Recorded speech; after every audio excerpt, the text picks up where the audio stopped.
हरियाणा का बजट विकास की नई ऊंचाइयों को छुएगा, कृष्ण बेदी। मुख्यमंत्री ने सभी वर्गों का रखा ध्यान, सभी से मांगे गए थे सुझाव।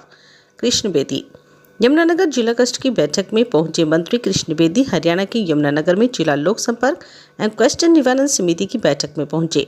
सामाजिक कल्याण मंत्री कृष्ण बेदी ने कहा कि मुख्यमंत्री ने 17 मार्च को जो बजट पेश किया है वे विकास की नई ऊंचाइयों को छुएगा।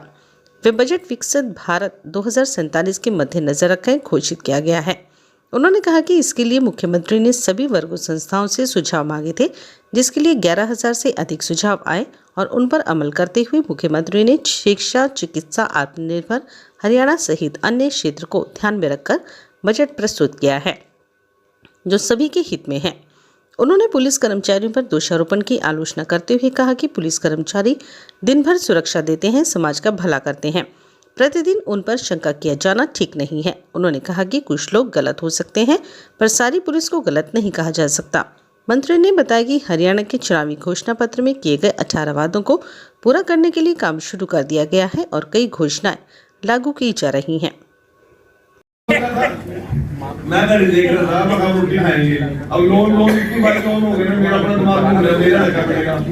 सर ऐसे है ना जी, लोन रीपे हो गया, 2.5 लाख की रिबेट मिल गई इंटरेस्ट पे, जब भी इनको एक करके वापस मिल गई, जो प्रोसीडिंग हो सके। हां जी, ये भी टेंशन फ्री रहने का, बस एक लोन हो गया। ये मुझे गाइड किया था कि आपने ये पूरा प्रपोजल अब मामला कहां है सर, अकाउंट बंद हो चुका है सर। ये अकाउंट मैंने जो है ना, फिर वहां मैं करनाल गया, यहां से अब लोन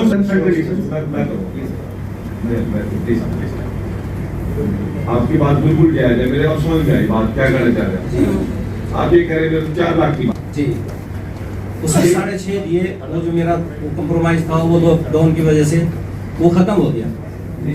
नहीं तक इनको जो है ना 1 लाख यमुनानगर जिला की बैठक में से तो काफी शायद 1-1.5 महीने का 2 महीने गैप आ गया, आ रहा था 2-3 साल से। ये नगर पालिका चुनाव आचार संहिता आपके यमुनानगर में थी, उसमें संभवतः सारा प्रशासन भी और यहाँ का सारा पुलिस अमला भी उसमें लगा हुआ था। और मैं बधाई देता हूँ जिला प्रशासन को, पार्थ जी को भी, राजीव जी को भी, इतने सिस्टमेटिकली शांतिपूर्वक एक लोकतांत्रिक प्रणाली का जो चुनाव था उसको उन्होंने संपन्न कराने में चुनाव आयोग का सहयोग किया। चुनाव आयोग के बिना तो चुनाव संभव नहीं है, परंतु प्रशासन यदि साथ न दे तो चुनाव आयोग भी संभवतः कुछ नहीं कर सकता। और हमारे मुख्यमंत्री नायब सैनी जी के नेतृत्व में हरियाणा प्रदेश के अंदर ट्रिपल इंजन की सरकार बनी। इसके लिए यमुनानगर का ही नहीं, पूरे हरियाणा प्रदेश के मतदाताओं को मैं आभार प्रकट करता हूँ। आज ये मीटिंग में 16 आइटम्स लोगों की शिकायतें लगी हुई थी, जिसमें 10 पुरानी थी और 6 नई थी। और आज इस बात की खुशी है कि 16 में से 15 का निपटान हमने मौके पे ही कर दिया। और एक में थोड़ा सा डॉक्यूमेंट्स का मैटर है, थोड़ा सा लंबा प्रोसेस है, और रेवेन्यू डिपार्टमेंट का उसमें ज्यादा रोल है। उसके लिए एक कमेटी बनाई है। उस कमेटी के हमारे DRO साहब, DDPO साहब, BDO साहब और हमारे ग्रेवेंसेस के माननीय पूर्व मेयर आदरणीय मदन चौहान जी और ओमकार जी देवदत्त, उसमें उनको एक टीम बनाई है 5 लोगों की। और अगले कमेटी मीटिंग जब होगी उस तक वो अपनी जानकारी रिपोर्ट तैयार करके ले लेंगे। तो ये हुडियों गांव का मैटर अभी पेंडिंग रखा है। तो ये तो आज की ग्रेवेंसेस की मैंने आपको जानकारी दी है। ख्याल रखा है प्रदेश की अर्थव्यवस्था और मजबूत हो और हम आत्मनिर्भरता की ओर बढ़े। अभी मैं जो आपके बीच में कह रहा था, एक व्यक्ति कलेक्टर तरफ से हम सभी मंत्रियों को आदेश था कि डिस्ट्रिक्ट हेडक्वार्टर पर एक पत्रकार वार्ता बजट को लेकर करनी है। और यहाँ यमुनानगर जिले में मुझे इसका जिम्मेवारी दी है, तो मैं मोटे मोटे बिंदु आपको शेयर करूंगा। ये जो 17 तारीख को मुख्यमंत्री नायब सिंह सैनी जी ने, जो वित्त मंत्री भी हैं, जो हरियाणा प्रदेश का जो एक बजट दिया है, वो विकास की नई ऊंचाइयों को छुएगा और सर्व समाज के हित को ध्यान रखते उन्होंने इस बजट को पेश किया।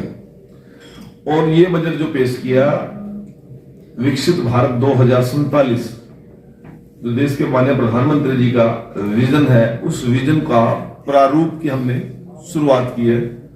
और इसके लिए मुख्यमंत्री जी ने लगभग 3 महीने, 3 कभी 3.5 महीने एक मैराथन मीटिंग्स हर वर्ग की, चाहे हमारे एमएसएमई के उद्योगपति हैं, चाहे हमारे बड़े इंडस्ट्रिस्ट हैं, चाहे हमारे किसान वर्ग के लोग हैं, चाहे हमारे जिन लोगों का स्पेशलाइजेशन है, एग्रीकल्चर के स्पेशलाइज्ड लोग हैं, चाहे बिजनेस के हैं, चाहे सीएस हैं, चाहे एडवोकेट्स हैं, चाहे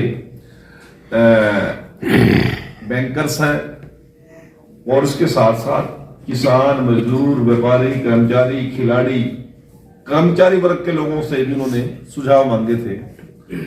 और दिसंबर में ही पोर्टल की शुरुआत कर दी थी। उसमें लगभग 11,000 सुझाव आए। सुझाव का मतलब ये नहीं कि केवल 11,000 लोगों ने सुझाव दिए, वो यूनियंस के जो सुझाव आए, कर्मचारी यूनियन का सुझाव तो एक ही आया मान लो, परंतु पूरी यूनियन ने सम्मिलित होकर सुझाव दिया।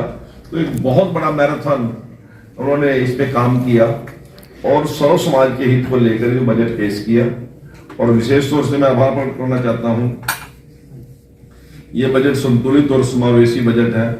ये समाज के हर वर्ग, किसान, युवा, महिला, व्यापारी और मजदूर का ख्याल रखने वाला बजट है। इसके साथ साथ मुख्यमंत्री जी ने विशेष जो प्रेशर दिया, जो स्ट्रेस किया, वो इंफ्रास्ट्रक्चर, शिक्षा और चिकित्सा, और उसके साथ साथ नए रोजगार के अवसर सृजन करने के लिए ये आने वाले समय में मील का पत्थर ये बजट साबित होगा। कि यमुनानगर जिला की बैठक में से तो काफी शायद 1.5 महीने का 2 महीने गैप आ गया, आ रहा था 2-3 साल से।